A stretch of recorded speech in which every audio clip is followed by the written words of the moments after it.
Ladies and gentlemen, when it is Tuesday, this is the Raw Leadership Talk,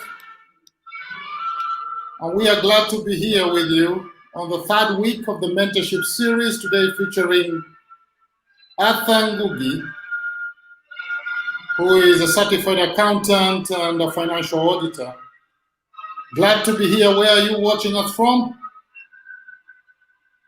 We'll be glad to hear from you. As we listen to this water music by Handel Messiah, some of my favorite classical music over the years, I'm glad that you could join us today.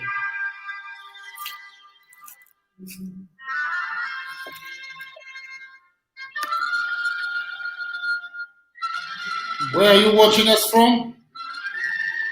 Where are you joining us from? We'll be glad to hear from you. Those who are watching us from YouTube, those who are watching us on Facebook, maybe on the Africa Center for Public Speaking page, we'll be glad to hear from you.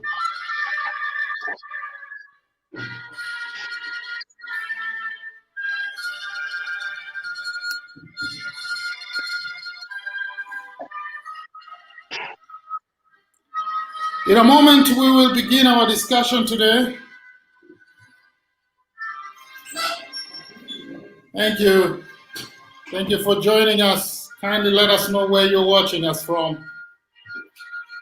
Today in our mentorship series featuring Auditor Ngugi, a certified accountant and financial auditor.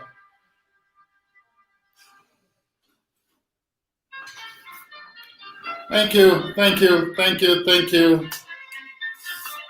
Ready to begin our discussion today. For the last 2 weeks, we began the mentorship series here on the Raw Leadership Talk that comes to you every Tuesday at 8 p.m. via YouTube and also Facebook.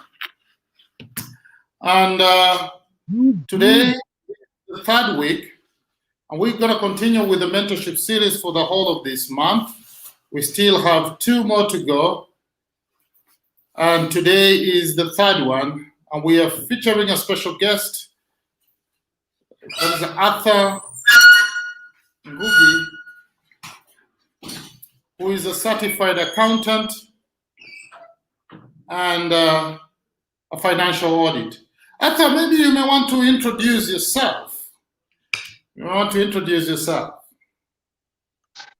Yes. Hi, everyone.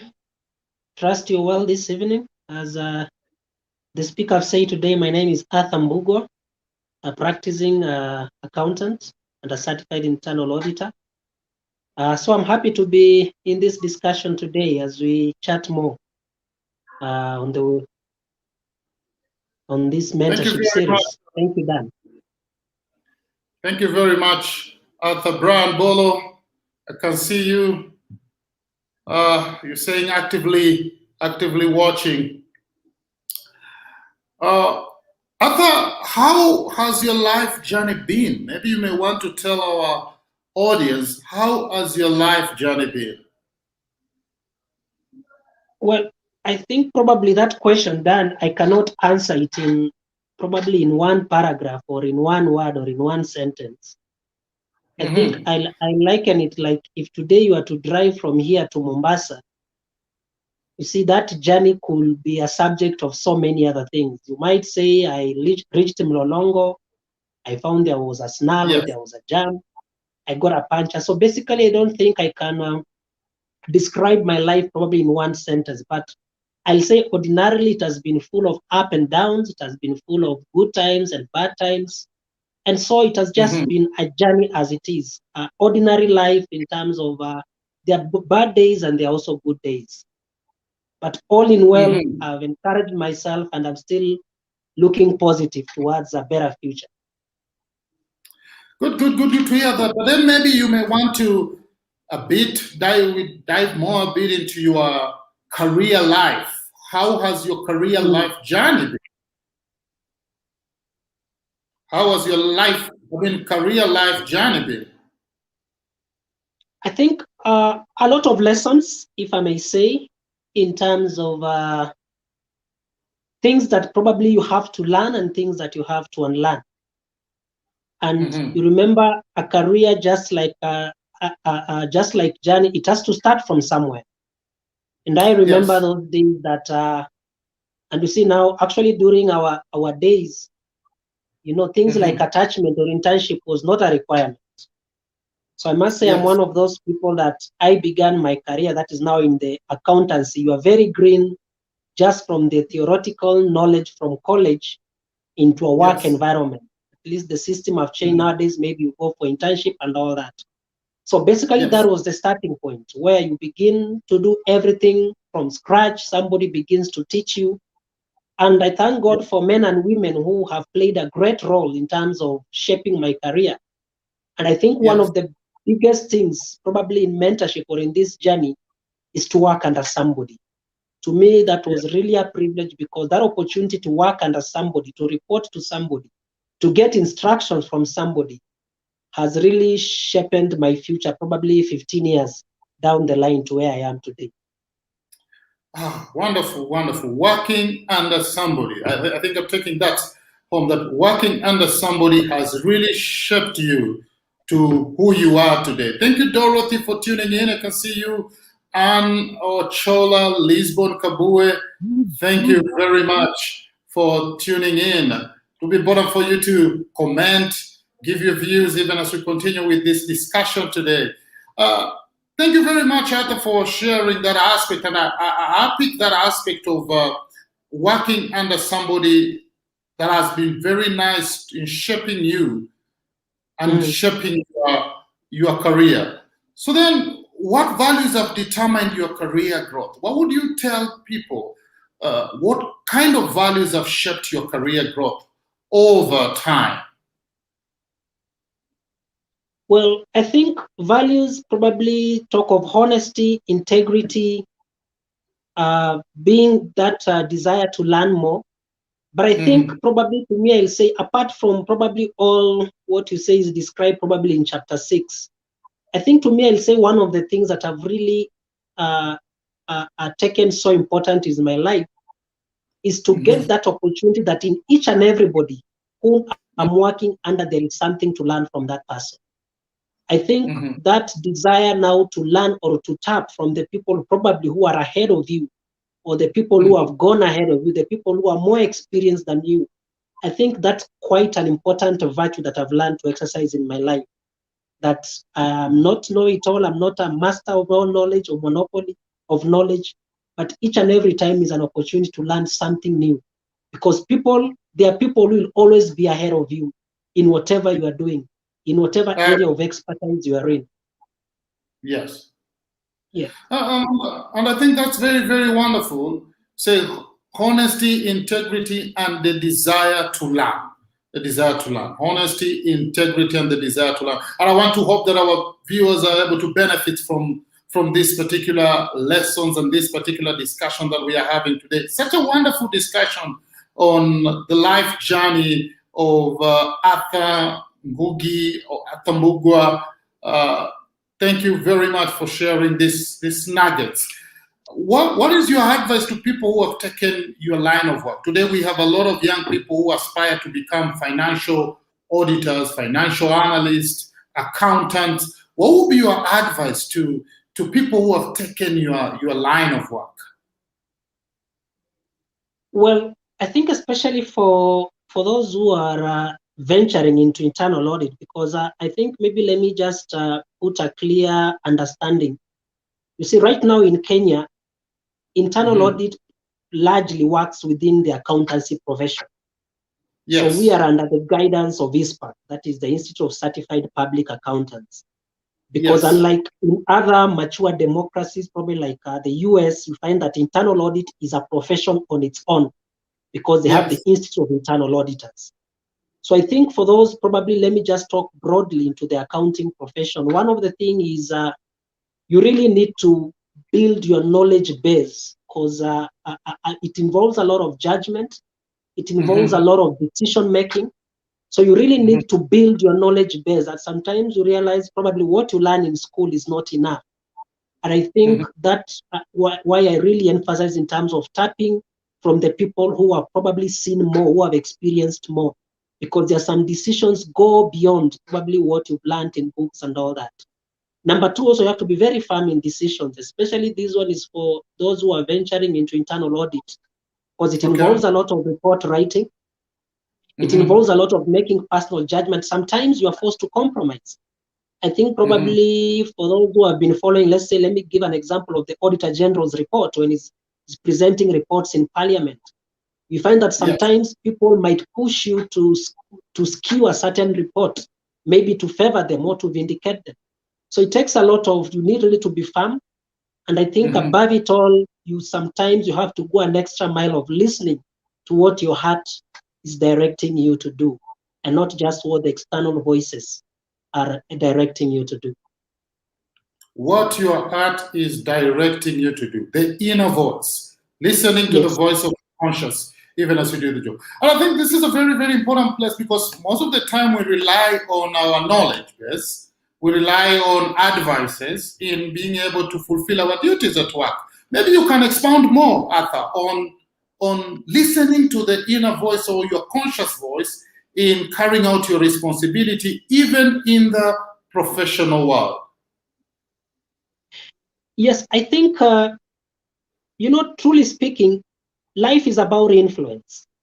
And I think sometimes we find that the external stake is so powerful, and sometimes we find that what you call the forces are pushing you probably into taking a decision that right in the inside of your heart, this is not right, this is not objective, and you really have to stick to that inner voice of saying, at this juncture, I'm following what my heart is directing me to do.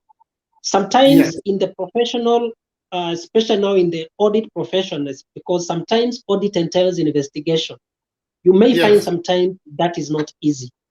There is a lot of pressure, and sometimes people quit down the line. I think for those who have audited their cases, people have lost their lives.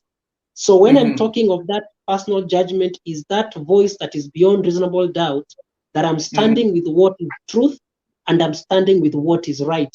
And this is what my job demands me to do. Wonderful, wonderful. Key points, and I want to hope that people are learning outside there. Livingstone McCory is saying, great inspiration. Anne is saying, this is amazing. Thanks, Arthur, for this kind of wisdom. Brian is echoing your values, honesty, integrity, and the desire to learn. And he says that this is very, very awesome. For those who are joining us right now, we are continuing with the mentorship series. This is part 3, featuring Arthur Ngugi, who is a certified accountant and financial auditor. And your work, Arthur, involves a lot of work and a lot of traveling sometimes, and a lot of going the extra mile sometimes beyond the 8 normal hours that everybody goes to do, goes to work expecting to do every day. What's your take on work-life balance? I think to me, these are 2 interests that you really need to take into account, because both of them are important. But I think what is critical is to realize that at the end of the day, it is your life that counts. This work that you are doing, probably it will come to a time when, as per the constitution of this country, in terms of Employment Act, you will not be required to work anymore. When you are reached 60, you have to leave work. There are so many other aspects that probably things like sickness, health might stop you from working. But the issue of life, and I really want to relate life to family, this is one of the job that will never quit. From the time you become a family person until the time you go to your deathbed, that's the responsibility you'll have to carry. And I think that is an area of life that we really need to uphold with a lot of care, with a lot of hard work. It actually reminds me of when my second job, I got a job in Kisumu. That was in 2011. I got married in 2010. So 1 year down the line, I'm taken to Kisumu, which is almost 350 kilometers. And I can recall every weekend, I used to travel from Kisumu to Nairobi to come and be with my family over weekend and go back.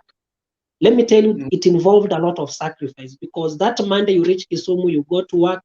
Friday, you are in the vehicle coming all the way to. So it takes a lot of sacrifice, because at the end of the day, it is work. But at the end of the day, I had a young family to take care of. And not just a young family, but I have a family to bond and all that. So those are two interests that we really need to balance with a lot of caution. And we really need to put the equation on the table, and one not to override the other, because they are all important and they play distinct roles in our entire life. Sacrifice, and thank you very much for your thoughts. That we really need to make sure there is a work-life balance, and especially if you have a family, you can't disappear into work and lose your family. And at the same time, you have to make sure there is really work-life balance to make you progress in the right direction. Kibe Mungai says, great topic. Corrija, I think only me and Arthur can understand what Corrija is. Lisbon Kanyaro says, following your conscience and standing for what is right. Livingston Makori says, Corporate Career Academy, looking forward to hosting you. You can get in touch. It's talking about great inspiration here. Thank you very much, Arthur, for what you're sharing to our audience. And I want to hope everybody that is in tune is learning a lot from our mentorship series today, featuring Arthur Ngugi. Arthur, is personal financial management key in people's life and growth? And what would you tell people about it today? Because I see, especially in this side of Africa, we have good intentions, but we do not know how to plan. And not only finance, but also time and execution of things to be able to make sure that we fulfill what we really have good intention for. What would you tell our audience about financial management? Well, I know most of the people probably, for one reason or another, you've attended a personal financial management. Will it be a seminar, a course? I know probably I'm talking to people who have vast knowledge in financial management and all that. But when it comes to financial management, the underscore, the bare minimum, I usually tell people, remember there are days, a day of scarcity will come. And actually, where I am currently, I have friends who are Muslim. And I think because of my interaction with them, sometimes they usually send me quotes by Prophet Muhammad. And there is this quote I liked, because one of the quotes by the Prophet is that, do not waste water, even when you are standing next to a running stream. Probably I want to believe what the Prophet was alluding to is that always avoid wastage. Probably that realization that probably today you could be wasting water because you are next to a stream, but tomorrow that stream might get dried up. And probably that is time you'll start remember, I wish the water probably I used to waste, I wish I would have saved that water and all that. So I always tell people, remember, at one point probably scarcity will come, or times of lack or times of deficiency. For those who are in accounting, there is surplus and there is deficient, or there is deficit. So financial management is simply you asking yourself, what will I do when that time when there will be not enough?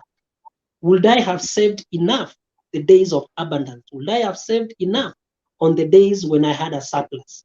That is the basic minimum of financial. It is very key, because I usually say for those who are working, for those who are in business, these are your days of production.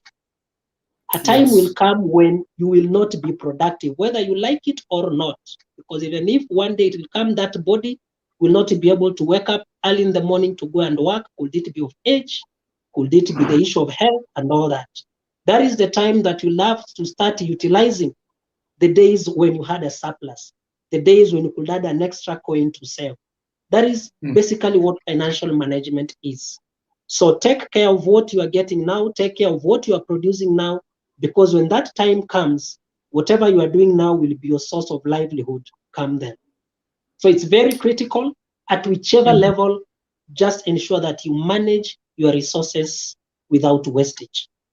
And let me say, because I've worked in government, and I think one of the challenges that probably African governments are facing is the issue of wastage. Today, Okay. I usually walk around the Milimani courts, and outside their yard, you'll find vehicles, Mercedes-Benz, Prados that are parked in that yard. They are rotting. You'll be surprised to hear maybe the issue is just a particular spare part that would cost maybe 10,000. So sometimes that wastage is so rampant, and that wastage has really costed this country. It has really costed Africa simply because of we are not keen to manage the days of our surplus. We are not really managing our current resources, and it ends up being a wastage of things that really would have helped us in the future days to come. And I think those are very good points, and I think it all directs us to value. You know, people don't really value the resources, hence the wastage of resources. Is this a mindset that comes from, you know, not valuing what has not costed you, not valuing what has not costed you? Because, you know, like in government, people are depending on tax from people, you know, and they refer to that as public funds or public resources. But in real sense, this is money from citizens of Kenya that is supposed to be managed in a particular way so that the country can move forward in the best way possible. What is your thought in line with that? Because you brought in a very good thoughts in the way we lack the management of resources or surplus, or we waste a lot of resources, and it ends up biting us back in a very, very terrible way.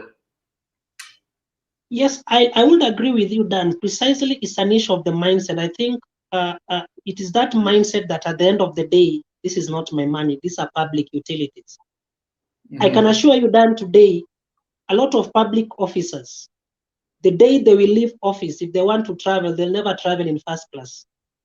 They'll never travel and sleep in those 5,000. They are doing that because what they are doing is public money. And I think this is a very bad mindset. And I really liked your example that you gave the other day when we are using, when in that course of mentality change. That in Japan, the first thing when you are buying a car, you must be asked the question whether you have a parking or not. I think that is an essence in terms of the ethics in that culture. And actually, Japan is one of the countries with the highest level of morals in terms of ethics. Yes. And that probably is the kind of a virtue that probably we want to have within our leaders, then maybe we would have been using our resources much better. Because it is this mindset that at the end of the day, even if the money gets lost, it is not my money, it is public money. And that has what has trickled down towards people's life, and it has resulted to a lot of wastage. So maybe it requires that mentality change, as what we were learning the other day, that we really need to unwind and tell people that you're only holding that public office in trust of the citizens. You are holding that office in trust of other people. So don't utilize that as if it is your own resources per se. Yeah. And I like what one leader said, that there's nothing as public resources. This is people's money, citizens' money that has been taken to help government and help a country move forward in the right direction. George Shande says, great topic, my schoolmate.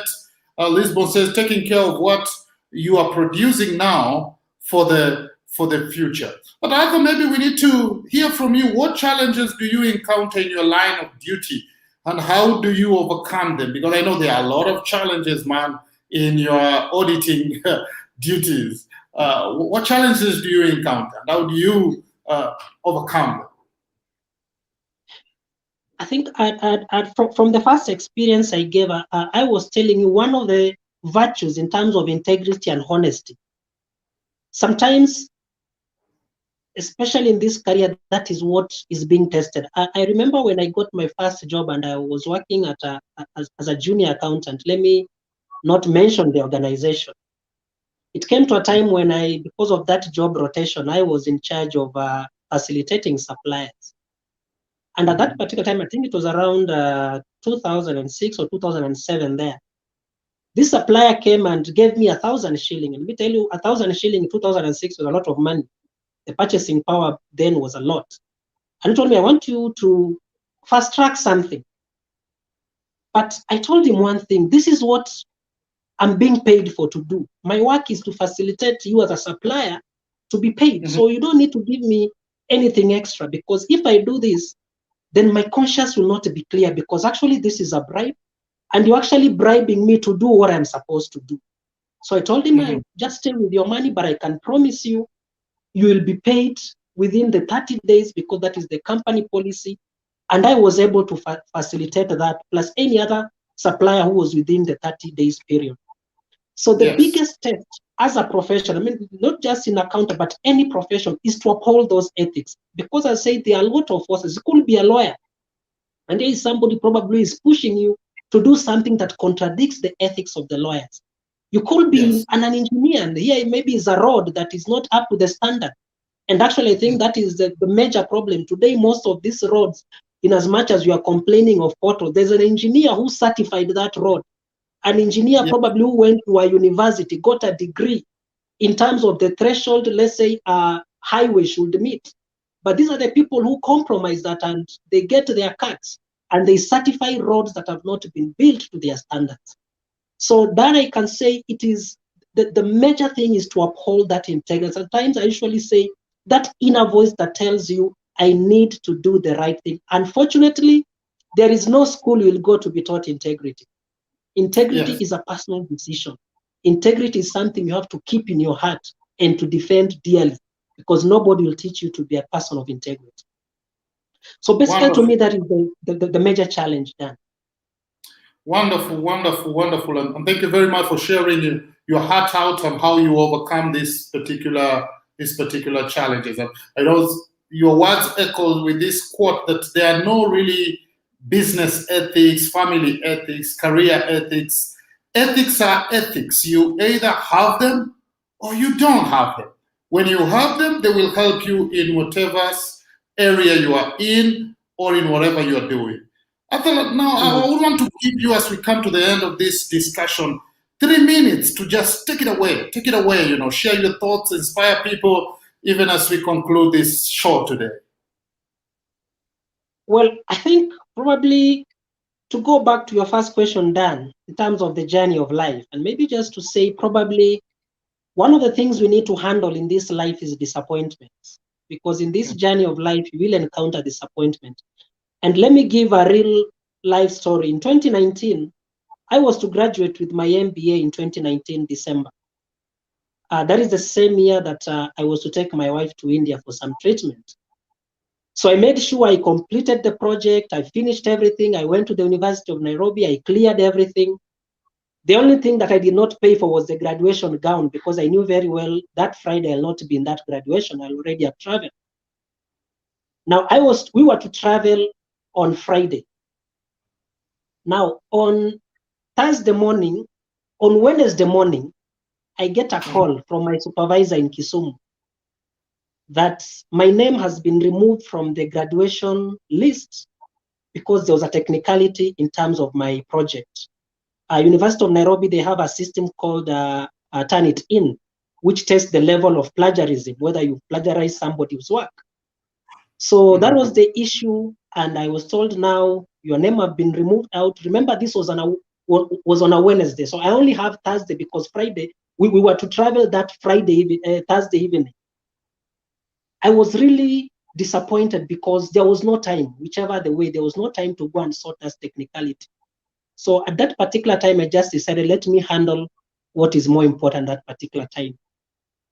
And so maybe from this story, sometimes it really discouraged me, or I was really disappointed that probably before them scrapping off my name from the graduation list, probably they should have given me enough time, because I'd cleared like 2 weeks ago.